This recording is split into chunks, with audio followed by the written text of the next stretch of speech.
What's happening in the canine industry? For all the latest news, views, and expert opinions, stay right here for the Canine Paradigm. You'll hear from industry leaders, experts, doyens of the industry, learned colleagues, movers and shakers, and the odd randy guest. Get the latest insights and expert advice from both here and abroad from the people in the know. Now, here are your hosts, Glenn Cook and Pat Stewart. And I'm Lofty Fulton, and I'm out of here. Hey, I need to tell you something. Oh, God, what is it? Some time ago, we did an ad episode where we talked about how we were going to get better with our ads. I was wondering where you were going. Yeah. We're so shit at the ads. That's what we said. We said, we're so shit, we're going to get better, and we just didn't. We don't. We're so full of shit. All right, well, here they are. We got 5 sponsors currently. All right, who are they? First is the OG, the Einzelwiener. Oh, that knob. The buffhead. Yeah. No, he's the OG. He's been with us since the start. No, he's good. He is going to sell you whatever you need. Yeah. He'll get it. What you should do is contact Jason from Mineswick Dog Queer with some peculiar product, tell him you want it, and make him get it in and sell it to you. Even if you could buy it somewhere else. Just make sure he gets it in for you. Just make that bastard work. But in all honesty, I'd say 90% of my shit comes from him, and it's all the best stuff. I did see some feedback on our forum where somebody was really intrigued about your handler package, the one that you got from Jason. Obviously, it works. Like, people are paying attention to the ads. That's great. Even though we're shit at this, we do a terrible job of actually trying to keep things updated. It's great to see that the people who are investing in our show are actually getting some leeway. Yep. Mate, I've heard that your wife sells some canine products. My wife is doing great guns at the moment. I said before that she's been supported terrifically in the United States, which has been good, but I will swing that back home and say that so many more people in Australia are doing it. And it's great to see, like, there are people finally in the sporting dog world who are starting to prioritise nutrition for their dogs. And I know them. I can see them when Narelle comes in and says, oh, guess who bought some product off me for the first time. So, are you saying the's no patient confidentiality? No, there's patient confidentiality. Oh, sorry. It's just a mailing list. Confidentiality. Well, it's a mailing list. Are you aware my dog is taking pee, collagen, and what's the other thing he takes? Antinol. Yeah. Yeah, it's been on that. Antinol is not Narelle's business, but I've got to do a shout out for Antinol. They are absolutely fantastic. They're very supportive of our show. Whenever we've done seminars and so forth, they have been first to dip their hand in their pocket. They are very generous with their product. But let me just say, all that aside, their generosity and their advertising and marketing, let me just say on the other side of that, their product is amazing. Yeah. Like, it does work. It's very beneficial. For sure. It's one of those things where they say Antinol for every dog every day.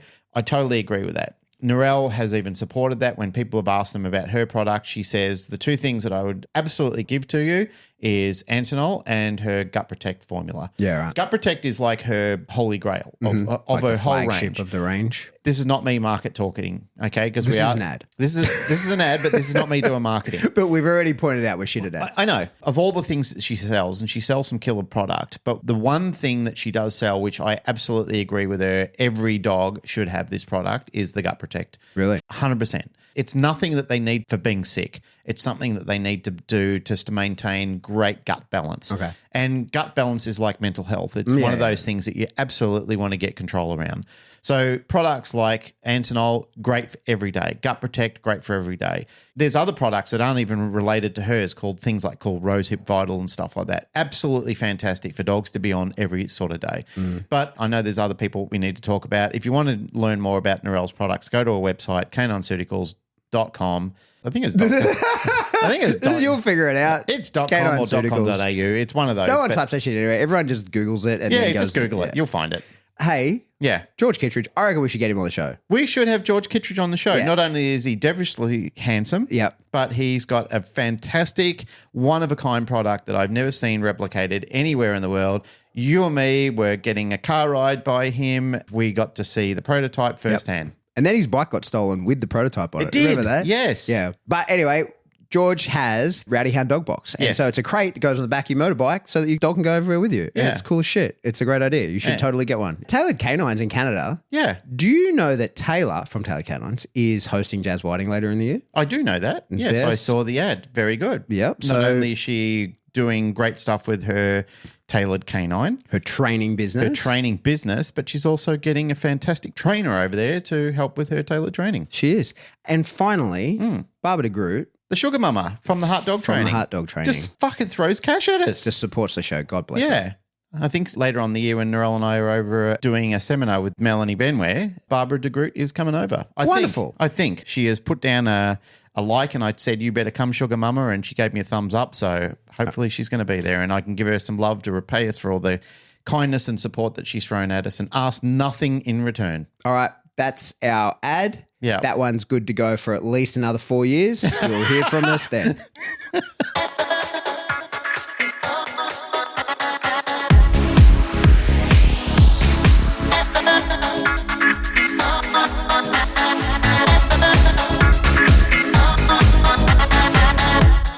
Welcome back to the Canine Paradigm. I'm your host, Pat Stewart. I'm joined in studio today by my co-host, Glenn Cook. After a hiatus. We did have a little week off. You did. You're in Melbourne running boot camps and seminars. Yep, and I had a fucking great time. Great. I had a great time. I was down there. Alex, he can host a seminar. He knows how to do it, so it was wonderful. I have said this about Alex before, and I will say it again. Alex is one of the most easygoing people and one of the most loyal people in the industry. Yeah, Alex is great. It's a rarity to have that level of loyalty from people in the industry where they're not trying to fuck you over in one shape or form. Yeah. And I don't find that with Alex. All the seminars that I've been involved with him, Alex does a good leg of the work. He's a terrific human being. That's what I'm trying to say. I appreciate Alex. He's a good guy. He's got his heart in the right place. He does good things for the industry. He's a talented dog trainer. He runs a good show. He's a good man through and through. Mm-hmm. For sure. And he did a great job running the seminar, and the boot camp was at his house. It was great. We had a wonderful time. It was the first time I've done, so it was the new seminar kind of structure. Pros and cons. Yeah. That was really good. Everybody was very patient with me. I'm sure, they don't know that I am still playing with the structure. I mean, I told them that, but they don't know what else it could have been. So people were really happy. So now that's the structure. Right? It went well. And it was good because there was plenty of dogs got work. There was plenty of theory. Like it was really good understanding of stuff. So I was really happy. It's funny because, things always seem to take a flavor and you don't know what it's going to be until you're there. So even like when I would teach the last round of seminars, the like motivate, communicate, coach ones, it's not until the first dog comes out that you really know how it's going to go. Like the theory is the theory, but then the first dog comes out and usually that sets the tone because then the way that I'll work that dog or tell the owner to work with that dog, then the next dog, people sort of view it through that lens. Yep. And so what ended up happening was it turned into a real sort of the practical day became a lot of tug and play and that kind of thing, which is great. It's seldom that I teach that. That's not something where I normally end up going. It's more that people are looking for, managing conflict and stuff like that is what they come to me for. So got to do a ton of cool play, got to do some really cool stuff with some dogs, got to demo some really cool stuff, taught a dog to out in front of everybody, like fun stuff. So it was really good. I had a great time. And then the boot camp went great, had a big mix of people, real variants of dogs, everything from, like really precise sporting dogs through to, like some nervier rescue dogs and got to see everything in between. So I had a great time. Loved it. Fantastic. It looked good. I looked at the photos and I get a little FOMO when I look upon some of the people in Melbourne that I love and are very fond of in the industry, and I saw them in the crowd there. Yeah. I had a little chat with Brent along the way. I saw you had a picture session with him and a bit of a hug with Brentos. Like I haven't gotten to really hang out with Brent much. So and again, we all went to dinner and I spoke to Brent for about an hour or something like that. And we're talking about what he's up to these days. And he's really into luring and like the process by which he's, manipulating dogs through that and how he's passing that on. And that to me was actually super fascinating, not just his journey in that at the moment, but because they run so many classes and he has so many touch points with so many people, the way that he's then passing that information on and getting to test and adjust that and dial it in and see the results of how people interpret what he says. So that was super fascinating to me as well. So it was great to see. Interesting that you're saying that because prior to us sitting down and turning the mics on, we were talking about people and their lack of innovation in the industry and how they've just modeled their prospectus on what they did back in the good old days and they've never changed. And it's nice to see that people are innovative. It's nice that people see the world's changing, attitudes are changing, dog breeds are changing. Like I say, I've been in it for a long time, longer than others, shorter than others. And I've seen a lot of trends coming and going. I do love it when I see older heads in the industry who aren't afraid to be recoached or remodel.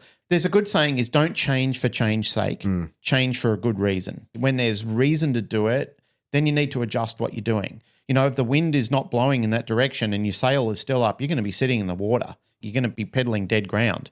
To get your ship sailing in, you have to catch the breeze, and you've got to do the same thing. You've got to be innovative. You've got to change. I've struggled with that in the past. There's been things that I've looked at and I thought, no, I want to go back to my grassroots and do this, that. Sometimes it's not the way people want to do things anymore. As much as you want to kick and fight against it, until it changes or until it trends back, which it does. Funny things have a way of circling back into older methodologies, or they come back in and spice things up a little bit about it again. But still, regardless, the point that I'm trying to make with this long-winded chat is I love innovation. I do love seeing people who embrace it instead of fearing it. There's a couple of things that have popped up recently that have pissed me off a little bit, and I do want to talk about them. Do tell. First one, there was a conversation Dr. Patricia McConnell put on her public Facebook. So I'm not talking out of school, and I'm not shit-mouthing Dr. McConnell. Okay. I'm just talking about a conversation that happened on her public Facebook page where she was asking about why men aren't involved in seminars, and let's get that conversation going. There was quite a few people in that conversation who were saying that 90 to 95% of women are going to the plus R seminars, where 90 to 95% of men are going to positive punishment seminars. Right, okay. And that conversation was being touted through the flavour of what was going on. So I've asked a question in the group. I'd like to know what a positive punishment seminar is, because in my entire career I've never seen one. I don't even know anyone who's given one. So I'd love them to explain it. I would have loved for Dr. McConnell, because she is a doctor, she's got a PhD in behaviour. I'd love her to also ask the question to her people, please explain what that is, or even correct people for using that type of language, because that's not helpful. That's very diversive, and that's also setting a very incorrect narrative to be seeded into the world of people that go on that page and then think, well, men are involved in positive punishment. That's fundamentally what they do. Yeah, it's a weird thing to say. Terrible thing to say, and it's very inaccurate. The numbers from Melbourne, there's 95 people at the seminar. I'd be surprised if there were 10 men there. Yep. And in the boot camp, we had 8 people at the boot camp and one male. But that's the same as the NDTF courses that we used to run. Yeah. I mean, to have men on the course was like rocking horse shit. It's that rare. To me, that's just sort of representative of the industry. Like, I think that we're mostly female industry. I think that's very normal. I certainly don't see any division of gender between types of training methods. I don't see that at all. Because this was a topic of conversation. And I think that people, like in that group that you're talking about, I didn't see it, but my guess is that people are just saying things that they've heard. And, famously, probably, I don't know, what was a year or 18 months ago or something, Zach George needed to boost his Instagram algorithm or whatever, and started saying that male balanced trainers are all misogynists, or words to that effect. Like, I'm sure that wasn't exactly that, but that was what the inference. Isn't that just diabolical? Yeah. Well, I mean, it got him. It's just diabolical. It got the likes that he was after. But that's absolutely not been my experience. And so on that topic, and I know we spoke on it, like there's misogynists everywhere. It's a real fact. The bear versus man discussion, 100%. Like I did a conversation with Tom Brown on his Origin Canine conversation, and we talked about that very fact. I know there's dangerous men out there. 100% there's dangerous men out there. But both of us know 100% in working in your profession and in the industry that I was focused on in security, there's dangerous women out there as well. Yeah, absolutely. Like legitimately dangerous. Yeah. Like they're dangerous in their own right, and they're also dangerous that they use dangerous men as a weapon. They weaponize men sometimes. For the women who listen to our podcast, I'm not saying there aren't dangerous men out there. Again, when I say these things, if you're hearing something that triggers you, you're not focusing on what I'm saying, because I know I've defended women against dangerous men. Yeah, You've defended countries against dangerous men. You have done a job that it's mainly men that you're fighting against. And in some respect, you could be a dangerous man, Pat Stewart. Well, I think given the right set of circumstances, everybody has the capacity to do that. Exactly. But certainly my experience has been in the dog training industry, it's a mostly female industry. But it wasn't. No, for sure. But when I started in it, it wasn't. In the area that I was in, it wasn't largely women, it was men. But it flipped. Like even ADT, who was very male-centric, it flipped. Yeah. Over time, like every year that passed, it was almost like another woman came in and replaced a male trainer. And then another one came in. And before I knew it, it was, well, Kylie Bright was the first female that was there. And then all of a sudden it was another one and then another one. Before I knew it, it was 50%. None of us objected to it. None of us said, oh, there's girls there now, we don't want to come down. We liked our female counterparts. Yeah. We enjoyed their camaraderie. I think that's one of the beauties of the dog industry, and I think it's why we're seeing so many females that are able to sort of come into the space is because it really makes no difference. Yeah. Like it genuinely makes no fucking difference. It's one of the few jobs that I don't think there's any difference whatsoever whether you're male or female. If you've got the skills, you've got the skills. Yeah, that's right. The dog doesn't give a fuck. It makes no difference. Most dog trainers work for themselves. Yep. Most people, who are into dog sport do it for themselves. Yep. So nobody's looking to like break any stereotypes or whatever. Like, of course you get people that say that fucking stupid shit because that's how they're getting their love, but there isn't really any. Like I haven't seen any. I've never seen anybody actually treated differently because of their gender. Now, of course, there are places where that exists, but I'm not in those places, right? So like I don't see that. There's old school clubs full of old dickheads that treat women poorly, but they're just old dickheads that treat women poorly. They treat their wives poorly. They treat everybody, all the women in their lives poorly. They're not people that are, I don't want to keep women out of my industry. They're just dickheads. And so I don't see that. And to say that there's women going to plus R seminars and men going to punishment-based seminars, well, I think the problem would be that what they would put into the category of punishment-based seminars would be me and you. Like we're balanced trainers. I'm not exclusively teaching people how to use positive reinforcement. So they're probably the seminars that they're talking about. Yeah, but it's divisive and controlled language. Like it's that's weaponized right. language. Like it's designed to cause a problem. It is. It's designed to create divisiveness. It nominates that there aren't intelligent people involved in that conversation. People that would pull it out and say, let's not use this language like this. Or if you're going to use language like this, then you need to have a better description about what that actually means, because that's very specific. And that's why I asked the question in that group. I shouldn't have. I probably should have said nothing. But if nobody says nothing about it, then it just goes unchecked. And it's just something that there is no fact checker there to say, well, what is a positive punishment seminar? Because like I said, I've never in my life I've seen positive punishment being used. I've seen people who profess to be force-free trainers use positive punishment on dogs and people in their sessions before, and have been women. Like I've seen it with my own peepers. The evidence is in my skull.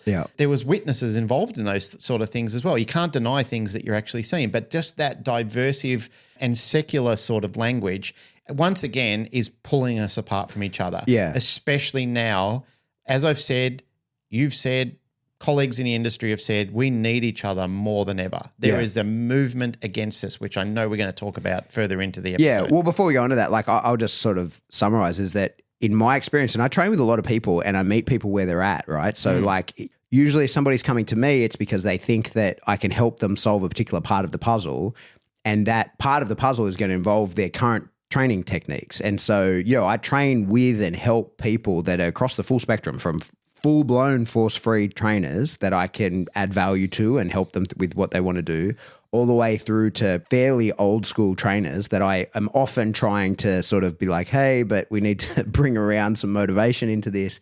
But when somebody books a session with me, their gender is never an indicator of which one of those they're going to be. Why should it be? Yes, but like there is absolutely, in my opinion, there's no correlation between training methodology and gender. That's been my observation. The question I ask is, what's the client's name and what type of dog do they have? And then from there on, I'd ask them to peel out their story from there. Yeah, the gender thing is just a non-issue. And again, I use the word diabolical. That's going to be my word for the episode. There you go. Instead of nefarious, it's going to be diabolical. It is fucking diabolical. There's a question here. We're still working through these questions. This question relates to what I would know you want to talk about. Let's have that question then. So there's a question here from Ayla Watt, and it says, if dog sports were outlawed in Australia, like the Animal Justice Party currently has in their proposed agenda, would you leave the country? Where would you go and why there? So that triggers us to talk about what has just happened this week in South Australia. It's a good question. I remember this question being touted in Victoria when the same sort of laws and the same restrictions were being imposed. So I think back then they used to have what was called the Domestic Feral and Nuisance Animal Act, and then it became the Animal Act. There's always going to be amendments to acts. That's always going to be the case. And there has to be. There has to be. The world changes. Right. You have to modernize the laws to keep up to date with what's happening in the world. The only thing that does concern me about that from time to time, which is a long-winded argument separately to this, but the problem is a lot of times when governments amend acts or introduce other acts, they also don't repeal some of the other ones and they leave them in place as well, which means you're double fucked. Yeah. The act came about early in Victoria, exposing not only the people that they were trying to go after, which was anybody who was what they deemed attack training a dog or protection training a dog. The issue also came about because for the sporting dog clubs, they were wrapped up in that as well. And they didn't like that. Their defense was they're teaching dogs to bite people. We're teaching dogs to grip sleeves. Mm-hmm. The problem is once you've got a government official in front of you and you're arguing these cases, they just see it as a joyous bundle of win-win for them. Can I interrupt and just point something out? So you were involved back then in Melbourne. Yes. And you were part of the people teaching dogs to bite people. I was. You were in the real security work. I was cross-streaming in both groups. But your day job back then was working in the training centre that was selling dogs for the street work. Yes. And Melbourne at the time, well, I think this is one of the things that people don't think about. Melbourne at the time was a gang heavy. It's a very violent place. It was a very dangerous city. Not like walking down the street violent, but like nightlife venues, that kind of stuff. There's for people outside of Australia listening to this, there's whole like TV shows about this called Underbelly that is like a dramatized reenactment of the way that things went down with those gangsters essentially back then in the like 90s. Alphonse Gangitano and all those type of people. Yeah. They were very real and ominous people in the cities of Melbourne. My good friend Les Hill, who I joined the army with, he plays Jason Moran in that. Oh, yeah. So, and Jason Moran was recently killed. Not recently. I guess it was 10 years ago or something. He was killed in jail. Ago, Melbourne at the time in the nightlife area was a fucking dangerous place. Yeah. And dog work at those security venues was a big part of it at the time, right? Huge. Like, and so more so than people would ever be used to seeing now. In Australia now, like, certainly in New South Wales, the state we're in, most of the security dog work is in like sites, right? Like it's usually in car yards and building sites and things like that, which we did as well. Yeah, but so you've got a building site that has, hundreds of thousands of dollars worth of equipment that is left there overnight because they're going to use it the next day. They'll have a security guard in there overnight or multiple who will patrol with a dog. Yep. And the dog will wear a muzzle for the most part. And the dog's job is to really alert to people that are there, like use its dog It's sensors. a deterrent. Yeah, it's a deterrent for sure. Yeah. But people who I know that do that work, the dog's job is to be aware of things that you're not really aware of, right? Like it's to use its dog sensors. Yeah.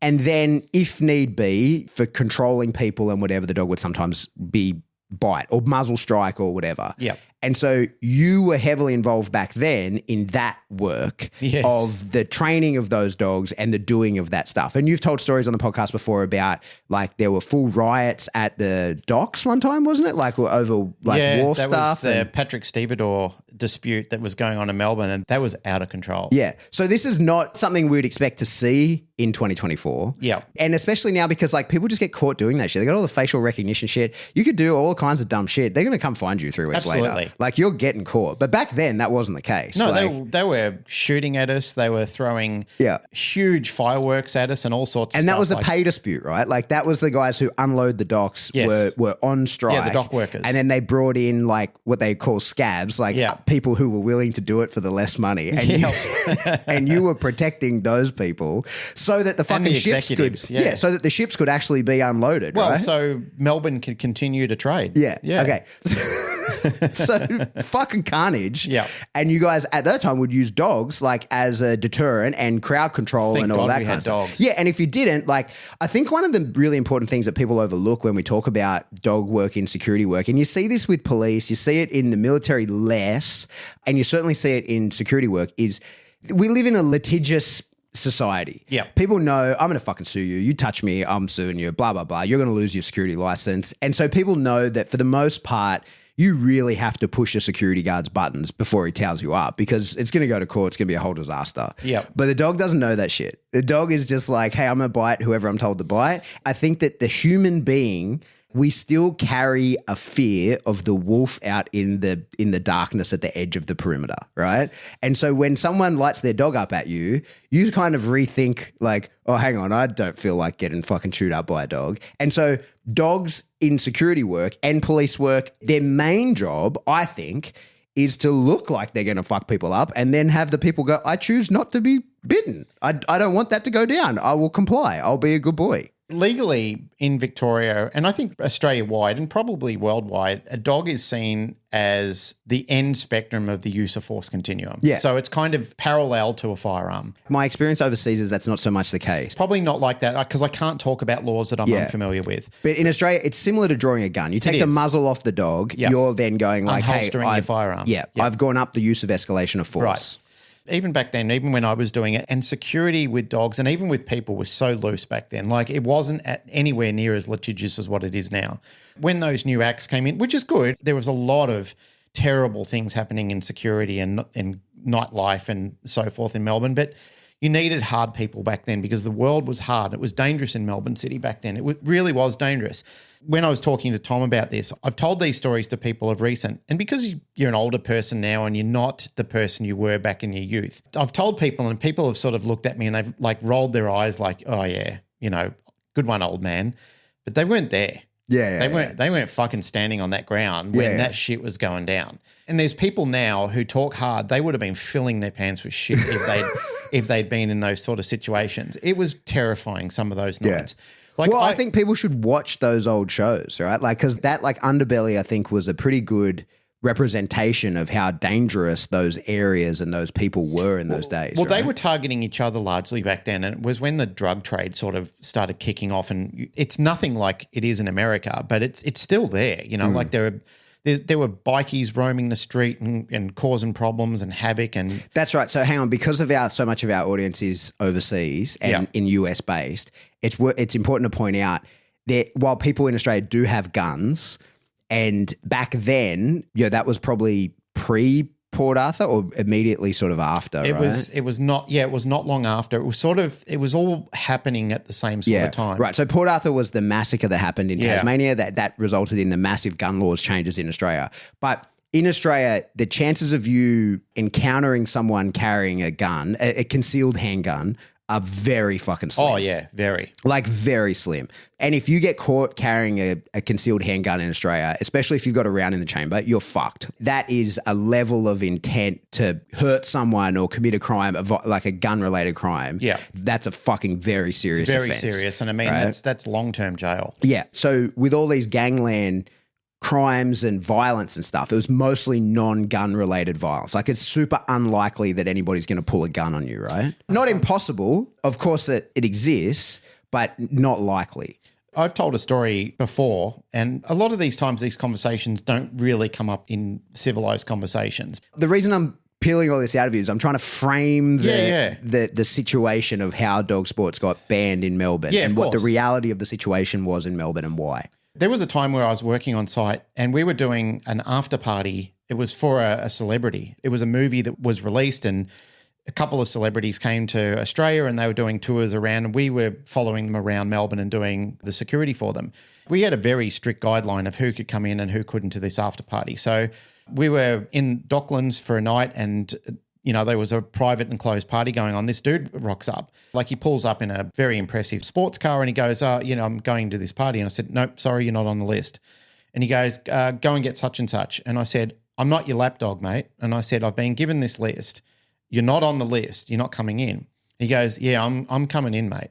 And I said, I'm sorry, but you're not. Unless you can call someone out from your phone, I'm not letting you in. I'm telling you now, my colleague and I have been given very strict instructions. And I said, that's the end of the conversation.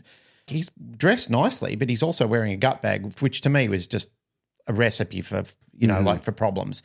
A gut bag, you mean like a fanny pack? A fanny pack for Americans. Okay, yeah. So he's opened it and he showed me this little snub nose. So we have to keep reframing it. Right. Like, so at the time, that is an indicator someone's got a gun. Right. Or drugs or something like that. Yeah. So if someone is well dressed, they've got, unless they're Joe Rogan, who's carrying around his phone and his fanny pack. If you're wearing shorts and a t-shirt, sure enough. Yeah. I mean, if a grown man is carrying around a fanny pack, right, he's got drugs or a gun in there. It's a red flag. Straight away. So he's walked over to me and I can't remember who he showed it to first. It was either me or my colleague, but he showed us the gun. And we both looked at each other and neither one of us had to say a word. We just fucking railed into him. Like we literally stomped on this motherfucker and put him into the curb because I thought I'm not going to risk this gun coming out and getting shot. Like there's no way. And my colleague had the same idea. We just fucking pulverized him.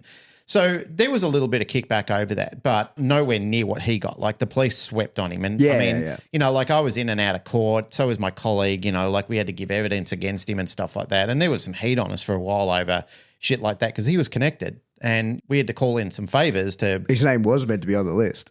No, it wasn't. It wasn't. He wasn't on the list. He was. He rocked up and he was causing some fucking havoc.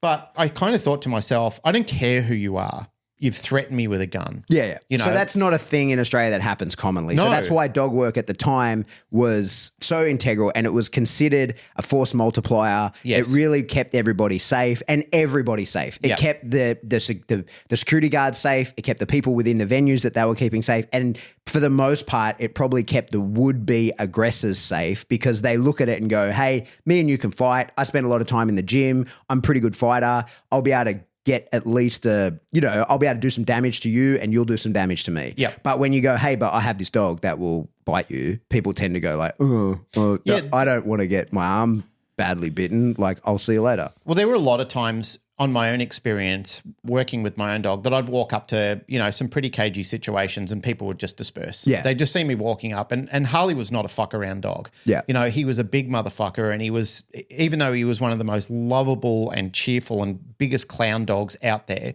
when he was working, he was truly working. Yeah. And he knew, like for him, cues for work, as soon as he had that harness on, he knew that we're not here to fuck spiders. Like this is real legit work. Like I'm not up to date on the current legislation and everything, but like I know that there's certain venues, there's certain like events and whatever where they might say the risk analysis says you have to have 20 security guards here or you can have 8 and 2 dogs because it's a force multiplier. Like the dog really... That's right. It's considered another person, another but working. More than one person because it has an effect at like greater than like you walk over to get rid of a crowd of kids. Yep. 2 guys walk over to get rid of a crowd of kids. They're going to be smart asses because they know you're not beating up a bunch of kids, and nor are you going to beat up a bunch of kids, and nor are you going to let your dog bite a bunch of kids. But when you walk over there with a barking dog, it's got its muzzle on. They quickly are like, oh fuck that, and they disperse. So it's a really. That's what I think. That's what I'm trying to frame is that people don't realize like the dog work, the whole, like, of course we have to train the dogs to bite. And for somebody who wants to roll the dice and have a crack at the title, the dog has to be capable of doing the job, right?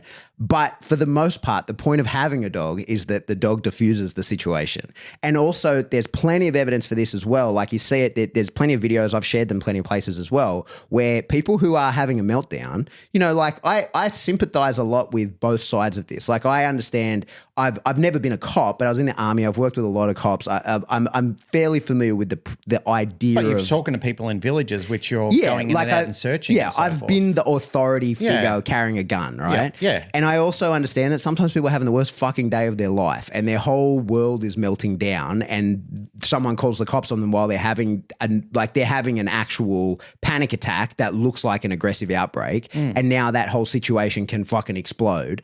And there's plenty of fucking evidence of the dog, the police dog, who gets brought there to be the problem solver, solving the problem in non-violent ways. Yep. The dog comes out and people are like, can I pat that dog? Right. And that's it. Icebreaker. It's a way to break in. It's a humanization. It's a thing that we can bond together. Like me and you, we can be completely separate, opposite spectrums, but we both like dogs, and we can. It's an entry point for a conversation that can diffuse what otherwise might have to become a violent situation. Yep. And so you in Melbourne were doing that as a day job, training those dogs and also doing the real work of it, but also doing IGP. You were the club helper and stuff, right? Yep. You were heavily involved in both. Yeah, I was working for Australian Dog Training during the day, running the kennels. I was literally working 7 days a week for years, for absolute years. And then I was doing 2 to 3 nights a week patrolling streets of Melbourne. I'll tell a quick story, just an interesting one on that whole subject matter of how a dog can resolve a situation. I worked at this place called the Station Hotel, which was notorious at the start. But thanks to me and my team, we actually helped clean that street up because people just got sick of me and my dog, or my colleagues and their dogs, putting them in hospital. So they kind of thought, we'll move on from here. But there was one night where I was working the street and I could hear things getting smashed in the actual train station. The pub owner, she pulled the window from the top and she goes, Glenn, I'm on the phone to the police. Can you go over and make a citizen's arrest against those kids? Because the police are trying to catch them and then they're now wrecking the station. And I said, I don't know. And she said, they don't want you to do anything. They just want you to go over there and like hold them until they get there. And I said, okay. Unsanctioned, of course. Nobody will ever put their hand to this and say, yeah, we did it. Yeah. But I went over there and there were fucking kids everywhere. You know, they were 16, 17 years old and they were smashing the shit out of the place. I was walking up in the dark and I yelled out, I said, you guys need to stop and you need to come over here. And one of the kids, like he's holding some, I don't know what he had, some paling or a pole or something like that. And he goes, yeah, what are you going to do about it? And I walked up out of the dark and then Harley was menacing. Like he just appeared out of the dark. If it was me, I would have had all these kids just like fucking. spider monkeys, they would have attacked you. It would have been as reasonable as a person is at defending themselves. There was no chance. There was just so many of them. Yeah. But as soon as they saw Harley, it just was silence. Yeah. Like complete and utter silence. They stopped, they dropped their things. And one of the kids went to run. I said, don't run, mate. The first person who runs gets nailed. Because I unclipped him. And they said, put him back on the lead. And I said, no, the first person who runs gets nailed by the dog. And I said, you all need to come with me now. I'm making a citizen's arrest and you need to come with me. We're going over the road. Not one of them ran. They all came with me. I put them all in the alley. I had their hands interlocked behind their head and I had their legs crisscrossed over each other so they couldn't get up and run. I put Harley in a drop state. Harley's obedience is magnificent. I know I talk this dog up and it's very easy to do when he's not here to prove who he was and what he was capable of, but he was magnificent. He sat in front of him and he was just eye-fucking every single one of them. He looked at every single one of them. And the kid goes, what if I need to go to the toilet? And I said, you can piss in your pants, mate. You've just fucking trashed that whole fucking train station. You can wait till the police get here. There's not one of you who is leaving. And I said, I've already made the arrest. I'm accountable for that now. We're staying here. So the cops came and they said, cool, man, we'll take it from here. Thanks. I left and the cops dealt with the situation. And the sergeant came down. He spoke to me and he goes, mate, we've been after these little bastards for a while. He goes, they're probably going to get a slap on the wrist in court. And he goes, but mate, thanks to you, he goes, we've got a conviction. And he goes, so if you need us, we're here to back you up. And it was great. I had a great relationship from him because before that, it wasn't so cool. You know, like if we'd call the police, it'd take forever to get there. After that, they were super supportive. They'd come down and that place was havoc at the start. Like there were some really fucking terrifying moments that Harley, for me, and the other dogs for my colleagues and the people who were working with me at the time, like their dogs got them through the night. Yeah. But that's what I think. Times. Not many people understand how dangerous the nightlife scene was in Melbourne at that time. Some of the places... Because you can't imagine it now because Melbourne's such a fucking hipster town. Yeah. You can't even buy a coffee that's not deconstructed. You know what I mean? Like it's a totally different place now. One of our other pet resorts that opened up down there, I went down to help with the staff training and I was staying in Port Melbourne. You know, I was walking through there like in the dead of night.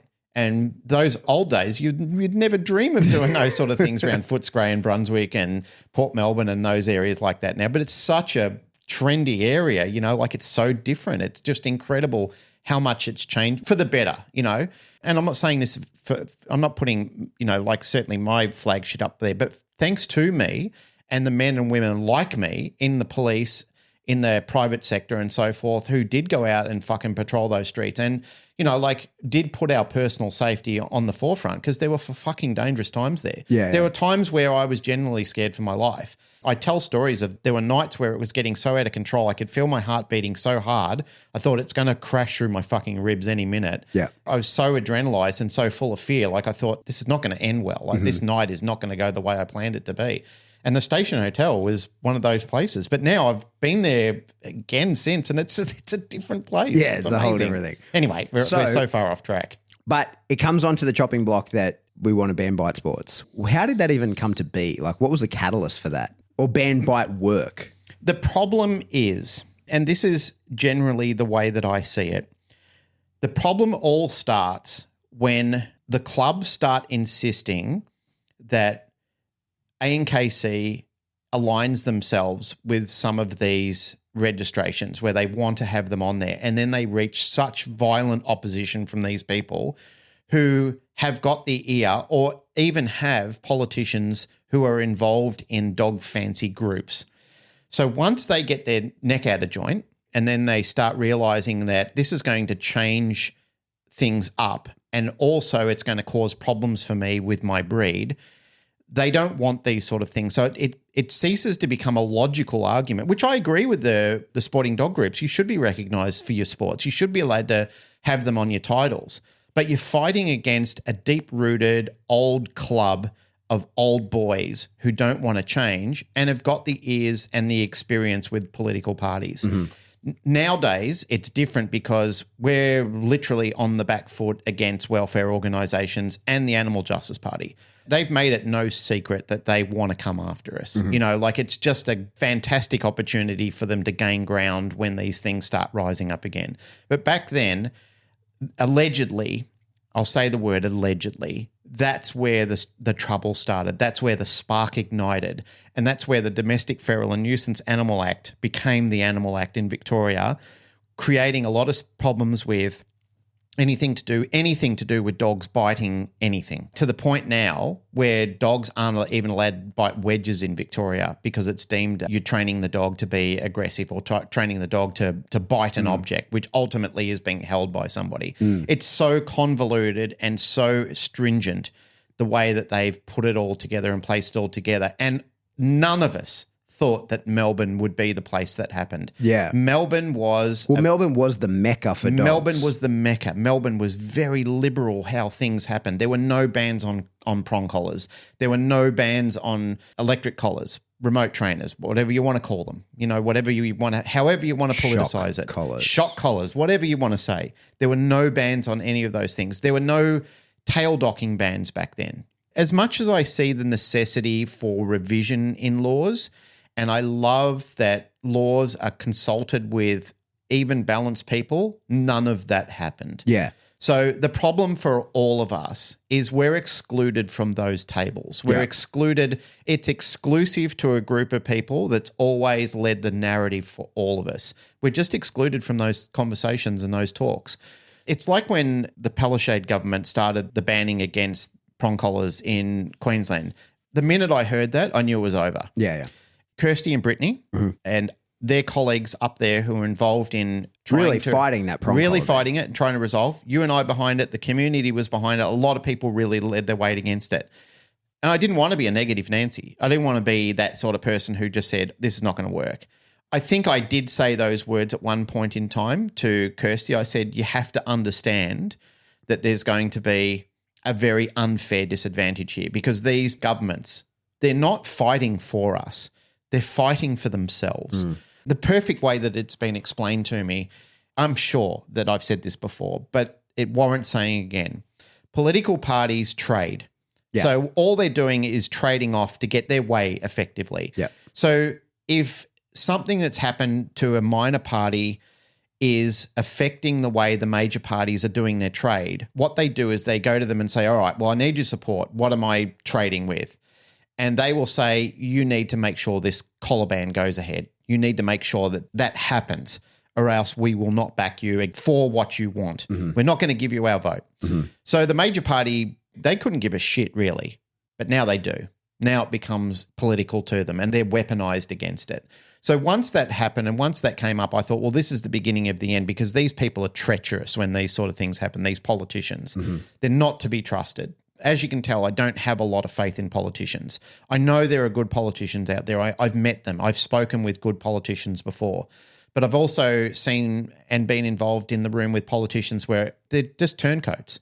There's infamous sayings in all countries around the world where a politician has led an electoral promise and gone totally against it and literally fucked over the people who voted for them on that policy where they've said, I will not increase the GST, I will not do this. And within a year of their political election, they've done it. Yeah.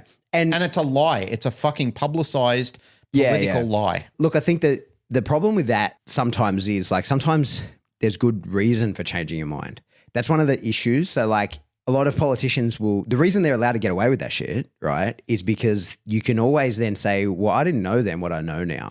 Like I wasn't But they don't say that. No, that's right. They don't come back out and involve the public where they say, let's have an open forum about this where I can tell you why we need to do this. Yeah. You're the people who elected me. So effectively, you're my boss. Yeah. Right? You're the public. You're the people who need to know this. Yeah. If a politician truly did that, and I have seen politicians do that along the vein of that before, where I've kind of thought, I totally respect you for doing that. Yeah. You know, like that took a lot of integrity for you to come in and explain that to the people who you are accountable to, really. Yeah. But like there's certain things that I have firsthand experience with, like in the defense sector, Yeah. where you'll have a politician that runs on a particular thing and then they get in and then they get briefed into the thing that they were talking about and somebody who's like the actual person in government that runs it, the unelected person goes, hey, what you fucking said you're going to do is impossible. Like we cannot do that. That doesn't work. And then they have to turncoat.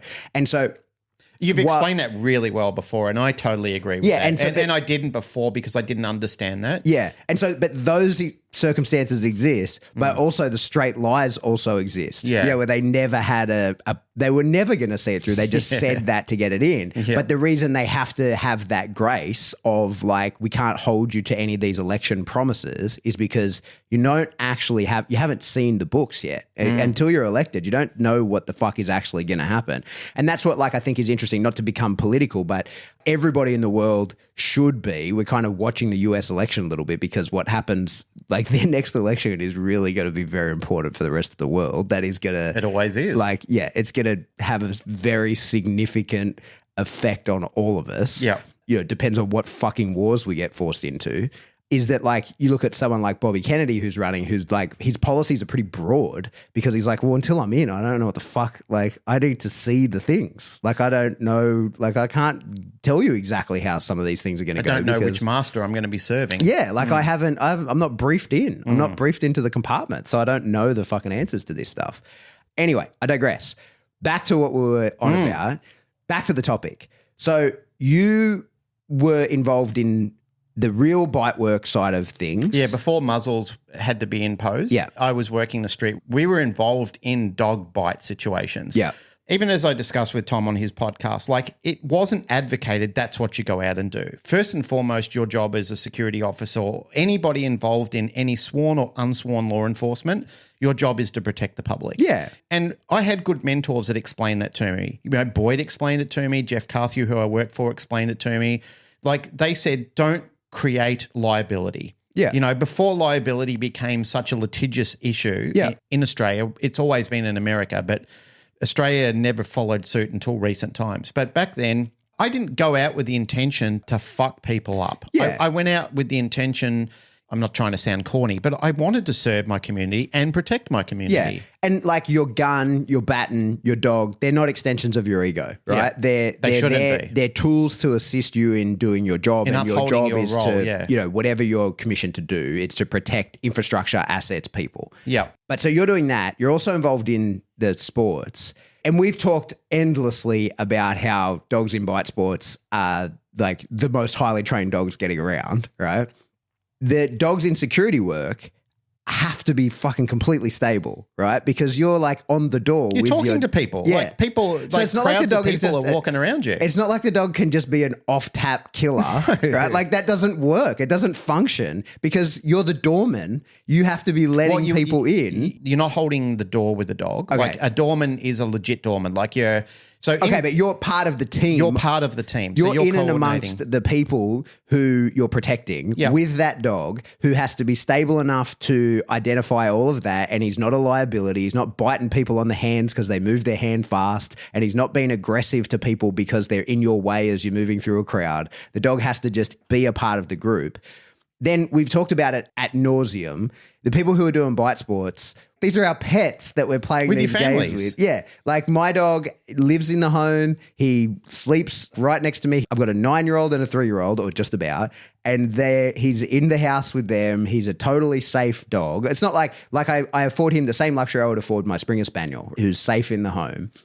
And for the most part, this is how people live with their dogs when they do these sorts of sports because they're their pets. Why are we banning this shit? Like, mate, what's the fucking reason?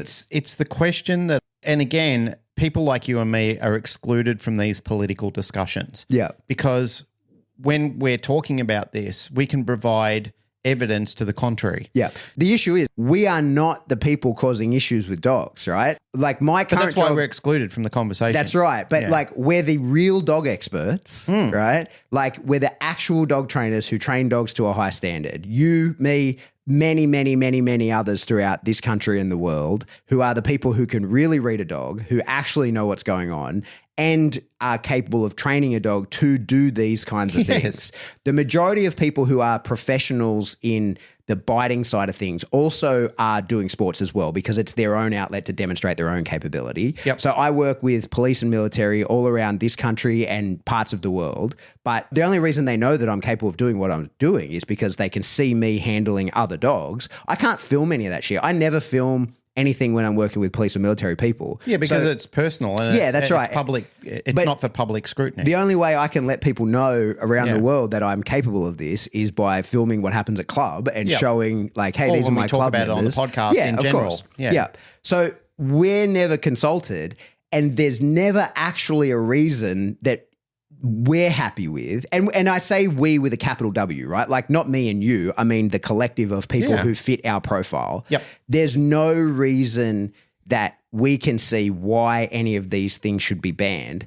It is always some kind of corrupt political agenda as to why they end up on the chopping block. I've never looked at a list of individuals that are there to provide information to government agencies that I've been satisfied with. Yeah. I've never, ever in the entire history of being involved in the political activism against any of these dog sport issues or tool banning or anything, every single list I've looked at, I've thought you are a cherry-picked list of kiss-ass people who will go in there and lick the boots of your masters. Yeah. That's what you are put on that list for. Yeah. And that sounds very disrespectful when you say it like that, but I mean it. I'm fucking disrespecting you. Yeah. I'm disrespecting the people who have fucked us over time and time again to trade us off in just yet another one where they're just going to abolish a community without looking into it. You gave great examples before.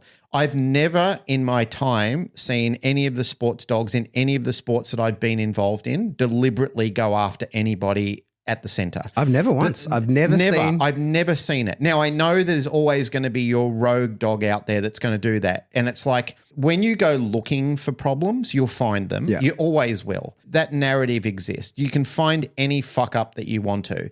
There's always the poster boy. There's always some person with an agenda or a mental health issue who's going to fuck the narrative up for everybody else. And they become the poster child. Yeah. Again, those politicians, those filthy mutts who go out looking for that agenda, they find those people and they put them up. You told me once upon a time, it's the greatest saying ever, is people who go looking for witches find them. Of course. Right? Absolutely. And all shit flows in the sewer.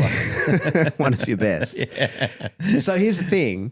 The reason we're big mad and we're talking about what happened in Melbourne is because right now the exact same thing is happening in South Australia. Yep. A sleepy little state that's minding its own business, that's not causing harm to anybody. So South Australia, to my knowledge, has one IGP club. Yep. And in their new Have you ever heard of any problems in their IGP club? No. In fact, I know like the people who are in it. Right. They're really well respected in IGP. Representing Australia overseas, all sorts of things. Yep. Like good job all round. Yes. Right? Good people, good family, good community, doing good things. One fucking club. Yep. So by this new legislation that specifically names IGP. Now, I should confirm my bias, right? Like I should expose that. I'm a professional dog sport coach. I don't coach anyone from that South Australia club, but I play PSA, but I feel very strongly about all of the dog sports, all of them. I want them all to exist. And, you know, if I had the time and space, I would have a dog that I do IGP with. I would have a dog that I do Mondio with. I would have a dog that I do PSA with. Unfortunately, I live in the real world where I have to make money and I don't I don't have time for that. Mate, I'd be this outraged if they wanted to ban agility. Yeah, exactly. Like if it was an agility club who came to me who said now they're after our clubs because they think it's cruel to make dogs jump up on equipment, I'd be filthy about that. Absolutely outraged. One of the reasons they want to ban and name IGP in South Australia is because of the increase in dog bites, right? How many of the fucking dog bites do you think that are happening in South Australia and the increasing frequency of them, which I'm sure is true. There's an increasing frequency of dog bites in South Australia. How many of them come from the one IGP club? It's just a convenient narrative. Zero fucking bites are happening by people in that IGP club. It's just picking off a little sleepy state. They went after Tasmania. They're going after South Australia. They're just going after the little fish before they tackle the big fish. And this is why I keep saying to people, stop fucking people over in dog clubs. Yes. Like, stop fucking We need people. unity and cohesion in all of our aspects. Stop being a piece of shit if you are a piece of shit. Like, just put it on hold. Yeah. You know, or do it in your closet. Protect your dog sport fraternity. Yes. You don't have to be best friends with people. There are people in the dog sport industry I don't see eye to eye with, but I won't fuck them over for the grand scheme of things. I just won't do it. Yeah. Even if I had the chance and I hate them and I wanted to see them on fire, I just wouldn't do it for dog sport in general. Yes. I just think that is the most diabolical thing, but yet there's people out there who are doing it to each other. Yes. And so that legislation it's still proposed. You got 3 weeks to write a submission. By the time this comes out, you probably got 2 weeks to write a submission. Yep. You've written one. You've had more time than me. I will write one. I will make that public. I will put that into our Facebook group. I will make an Instagram thing. I'll probably risk losing half my mailing list and email it to everybody that I have.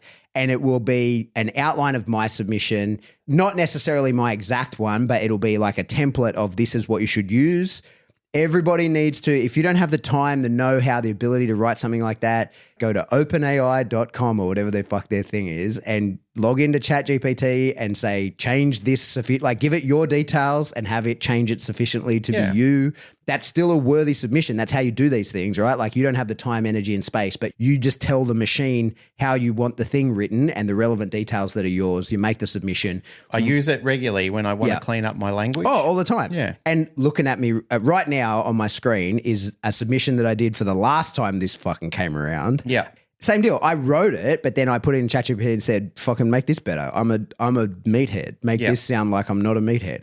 But the 4 key things that I always hit when these things come up is the first is that protection sports do not make dogs dangerous. Even actually the people who are professionals and train dogs to bite people, and that's why I wanted all those stories from you out of your time in Melbourne working those dogs. Yeah.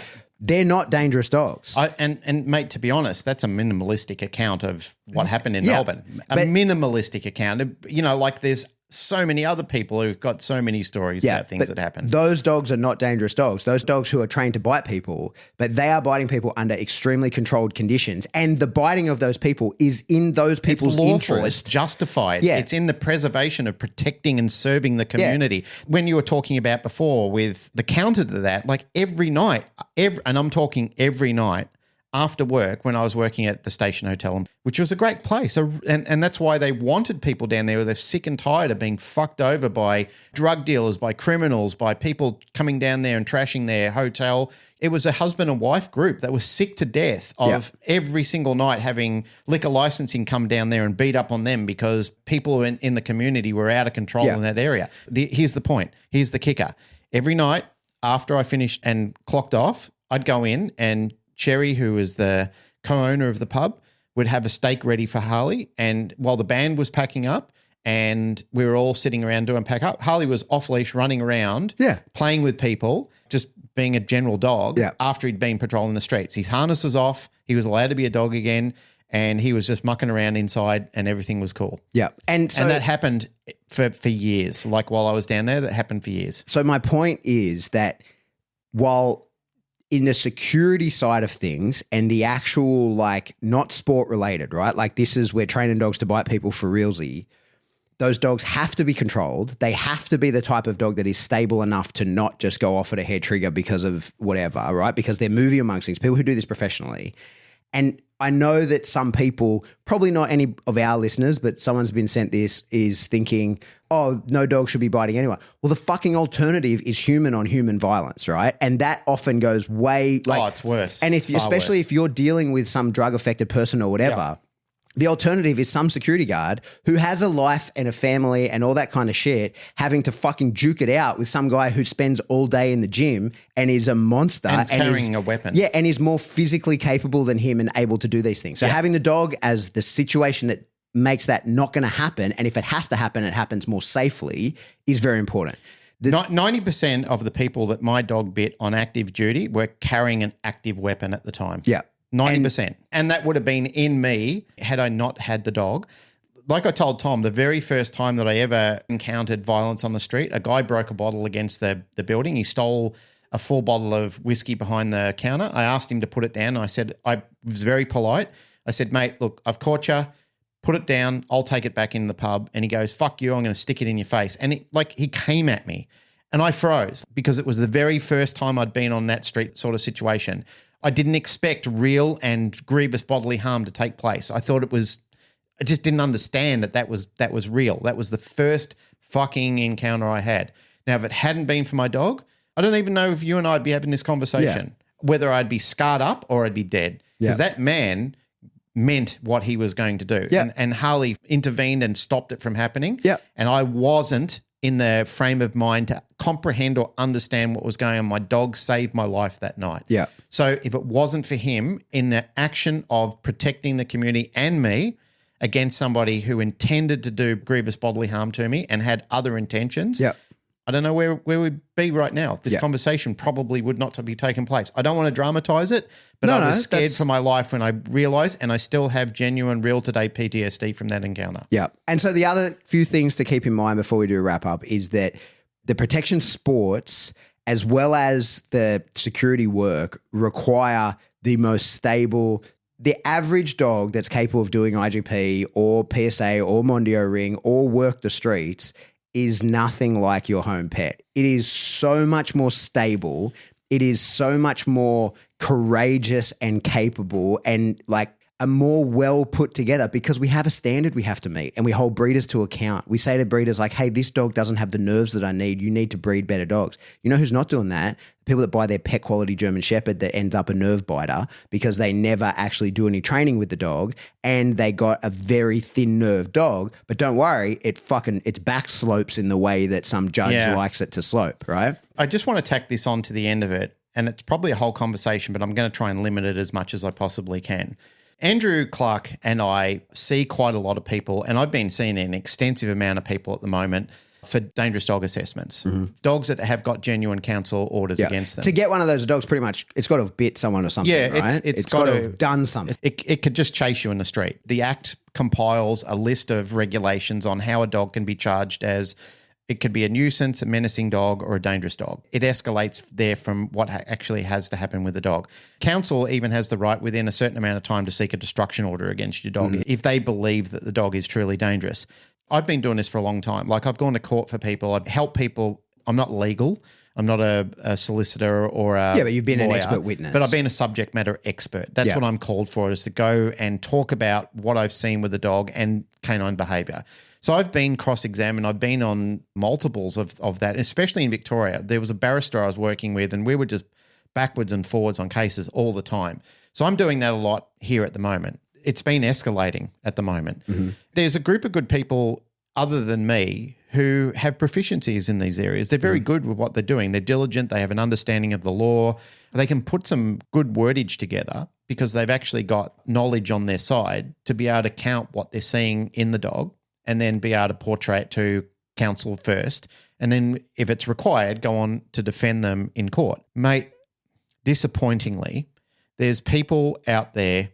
I've been speaking to clients lately. There's people out there who are getting recommended to other trainers who couldn't fill the back of a postage stamp on the knowledge they have on the legal enterprise of defending somebody in a court situation. They should never be consulted in these aspects. Honestly, if you're accepting these people in the field and you don't have the capacity to look after them, a pox on you. Shame on you for taking that client on because you're literally the first stage of fucking them over. of those people that you're Not dealing. one sport dog. Not one. Right. I'm yet to have a working law enforcement dog in security, I'm talking. Yeah. I still include security. It's an unsworn law enforcement. You're still enforcing laws, protecting laws, protecting community. So if people in police and so forth get upset with that, stick it in your bum. I'm not disrespecting you. I know the good work you already do. But not one law enforcement, private or any other, not one sporting dog ever in my entire history of defending people has ever come to me with a dangerous dog declaration. Yeah. They've automatically been declared dangerous by shitty laws. So never once of the dogs that you've encountered in your 30-year career. For a time that they bit people outside their operational duties. Yeah. So never once. Not one a dog time. that has had a dangerous dog order put on it, have you seen that has been a dog that has been trained to bite anything? They're all just people's pet dogs that they have no control over. Every single one of them is a pet dog. And it's not a trained nobody. Some breeds that you wouldn't expect to do it either. But nobody trained their dog too much. That's the thing. This is for lack of training. This isn't because, you went to the IGP club too much. Right. This is because you didn't fucking do anything at all with this dog, mate. You drove this dog insane. You got a high drive dog that it didn't do high drive things. And this is exactly what they're taking away is more opportunity to do these high drive things. Or you got a nervous wreck of a dog. Like you should never have even got this dog. Or a fucking rescue tricked you into taking this fucking dangerous dog and you didn't tell you how dangerous it was, that it goes off on a hair trigger, or that this dog chases bikes because it's a Kelpie that wants to live on a farm and your force-free trainer kept throwing cookies on the floor, which is never going to compete with those fucking spokes spinning around, and that Kelpie is going to chase that fucking bike for the rest of his life. And when he gets to it, he's going to bite whoever's on it. And he doesn't even know he did it. He's just like, Mother Nature says to do this, right? So not one of them is from too much training. Not one of them is from the dog being, he's too biologically fulfilled, this motherfucker. Look at him biting people because he's got such a good amount of training on him. No, it's because you didn't do any of the things you're meant to do. And now they're trying to ban the things that you're meant to do with dogs. Pat Stewart, how dare you saturate the audience with good knowledge? Fucking, it's just like... the answer is so obvious that you don't ban training and trainers. You need more training and trainers. Yep. It's so obvious. If the dog bite statistics are going up, and they certainly are, it is not because of the training that we're doing with dogs. It is not because people are training dogs too much. It's because people aren't training dogs. Exactly. And I tell you, so the original, because we have to wrap up. I've got real dogs to go and train instead of talking about it. But the fucking question here from Ayla is... would you leave the country? No, I'm not going to leave Australia because they're banning dog sports. But the problem is I probably will leave the industry. I've got a bunch of other skill sets I can do. Yeah. If I can't do the cool things I want to do with dogs, I'll leave the industry. And my job in the industry is to fucking train other dog trainers. And so I'm just one of many that will be like, well, what am I fucking doing here? I'm not doing this. And so the standard will fucking lower massively of dog trainers who are and I'm not saying I'm the one that teaches all the dog trainers, but I'm using me as a representative of many because I'm just one of many that are the same. Banning this shit is not going to make the situation any better. In fact, it is for sure going to make the situation worse. Yeah. This ties into the narrative that was in Patricia McConnell's conversation. It's not about a gender thing. It's people are legitimately stopping going to things because they're just sick of fucking like the narrative being so secular and circular in what it's achieving and what it's actually doing.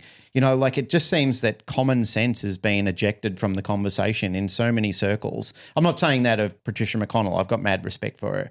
It's comments in her thread. It's comments in her thread. It's public thread and it's just silly things that people are writing down. There's just crazy things that have been circled around communities within these definitions, like what you prescribed to before. I don't know any dog that's been overtrained. I just don't know of any dog that's been overtrained. Nobody was like, oh, mate, you've put too much work into that dog. All of the assessments, the things that I'm saying to them is, okay, show me what your dog can do. Like I want to know what's your recall like in the dog.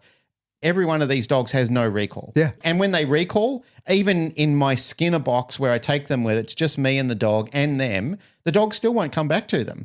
I'm not putting any more shit on these people. They're not bad people. They're non-dog people. They're just non-dog people. This makes up out of the 7 billion people in the world, there's probably 6.999 billion people that aren't involved in dog sports. Okay. Yeah. Or keep that 9s going, 9 recurring. Yeah. Like there's so many, like we're talking thousands of people involved in dog sports where we're talking, let's say half of that. So we're talking 3 billion people that probably own a pet. Okay. There's probably people on poverty that can't afford them and blah, blah, blah. All right. But of that, there's a large amount of people who are just normal people who own cats and dogs.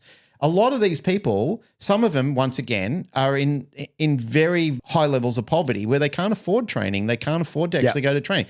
I went to Vietnam recently, as you know, as our listeners know.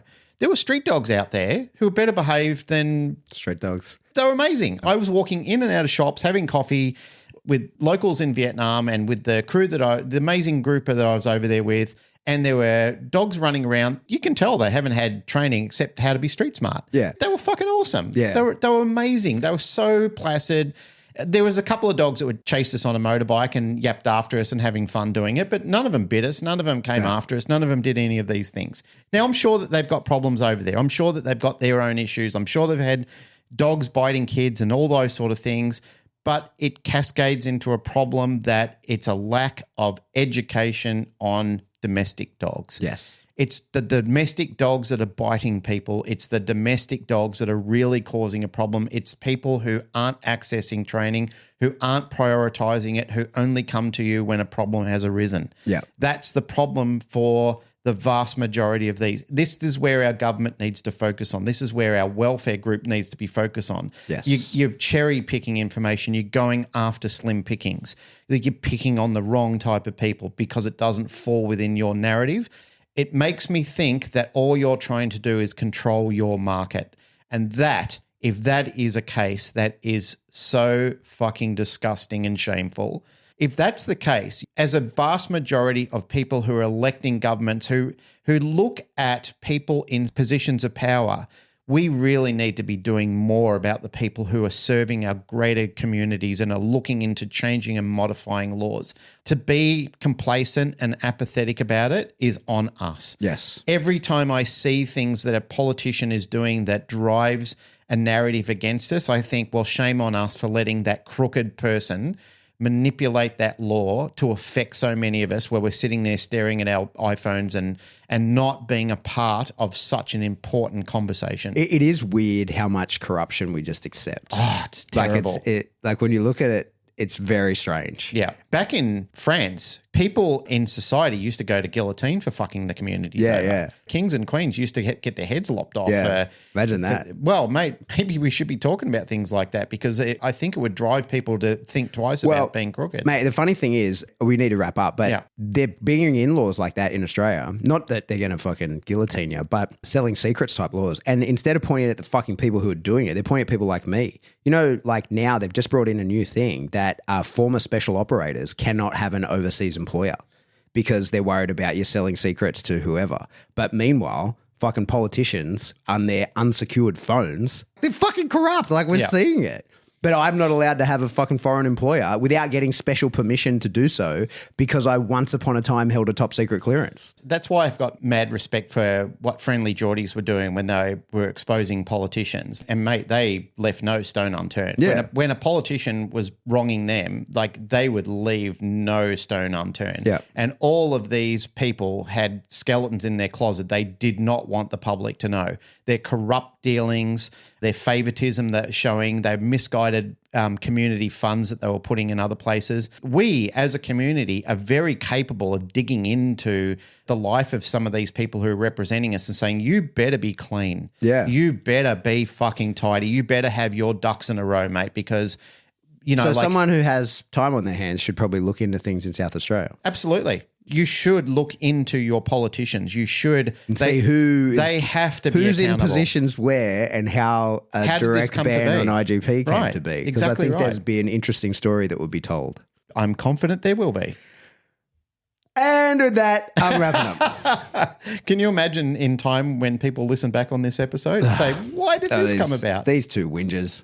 No, but it's productive, mate, because Yeah, mate, it's the same. And like, unfortunately, we do this every few months. who watches the watcher? Yeah. That's the thing, right? And this is why I'm saying to people with genuine compassion for the listeners and for the community who own dogs and for the people who are involved in dog sport. Yes, I have a vested interest in this. I'm not even trying. Yes, this is my career. I'm not trying to hide it. I'm a PSA judge in Australia. I have a club that I'm very fond of. I have a group of people who are family to me, not just here in Iron Fist, but also in the other PSA clubs. There's people who I have mad love and respect for because they're good people. Their dogs are wonderful. I love watching their journeys. You're saying that you enjoy the community of a connected group of dog professionals who are like raising the standard of dog training? Absolutely. Absolutely.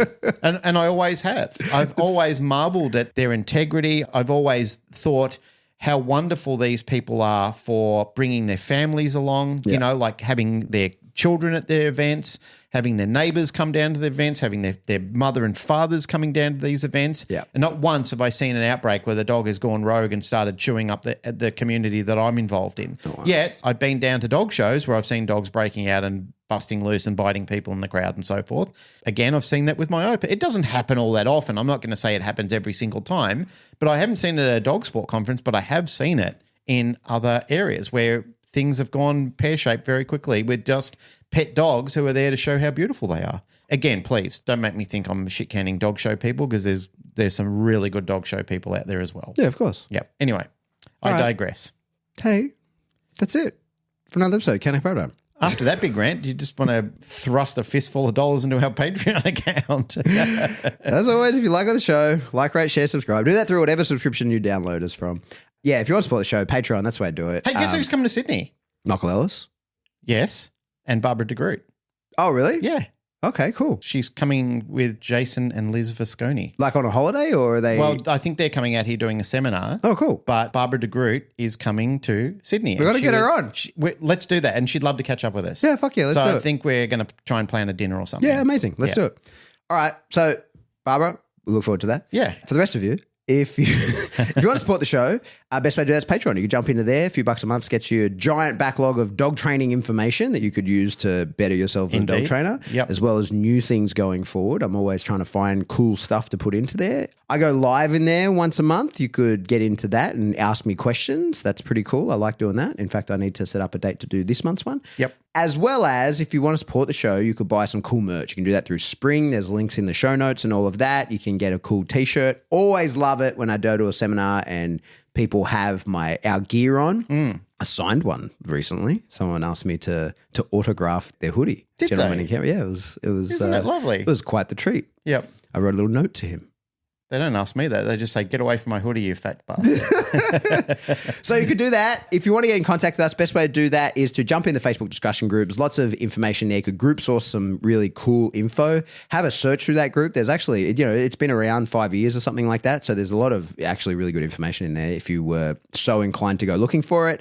But if you want to get in touch with us directly, you could shoot us an email that we seldom check because we get spam so much, but, shoot it over. Maybe we'll see it. We see them. And you could do that. Email is info@thecanineparadigm.com. Hey, love you guys. Goodbye.